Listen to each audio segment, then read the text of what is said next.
पनवेल पंचायत समितीच्या पहिल्या मजल्यावर गेल्या काही वर्षांपासून आधार सेंटर कार्यान्वित करण्यात आले। विधानसभेच्या निवडणुका पार पडल्यानंतर पनवेल पंचायत समितीत नवीन गटविकास अधिकाऱ्यांची नियुक्ती करण्यात आली। या गटविकास अधिकाऱ्यांनी येथील आधार सेंटर बंद करण्यास सांगितले असल्याचे समोर आले आहे। त्यामुळे आधार कार्ड काढण्यात येत असलेल्या अनेक नागरिकांना येथून परत जावे लागत आहे।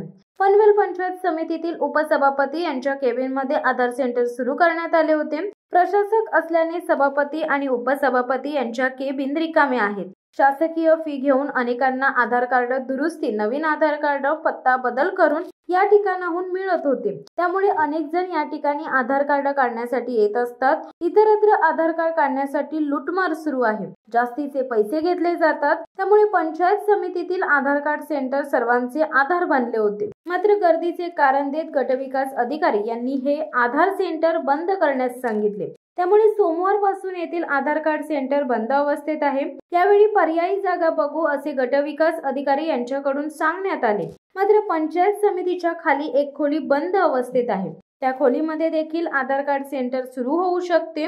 मे 2023 मध्ये राज्यातील सर्व पंचायत समित्यांमध्ये आधार केंद्र सुरू करण्याबाबत उपसचिव महाराष्ट्र शासन यांनी जिल्हा परिषदेच्या सर्व मुख्य कार्यकारी अधिकाऱ्यांना आदेश दिलेले आहेत। त्यानुसार तत्कालीन गटविकास अधिकारी संजय भोये यांनी आधार कार्ड सेंटर सुरू केले। असे असताना देखील पनवेल पंचायत समिती येथील आधार सेंटर बंद करण्यात आले। नव्याने आलेल्या गटविकास अधिकाऱ्यांकडून गर्दीचे कारण देत हे आधार कार्ड सेंटर बंद करण्यात आले असल्याचे आता बोलले जात आहे। आधार कार्ड सेंटर बंद असल्याने सामान्य नागरिकांना याचा फटका बसत आहे। त्यामुळे हे सेंटर लवकरात लवकर चालू करावे अशी मागणी नागरिकांकडून केली जात आहे।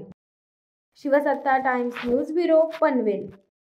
दे धडक बेधडक वृत्त देणाऱ्या आपल्या शिवसत्ता टाइम्स न्यूज चॅनलला लाल बटन दाबून सबस्क्राईब करा आणि बेल आयकॉनला क्लिक करायला विसरू नका।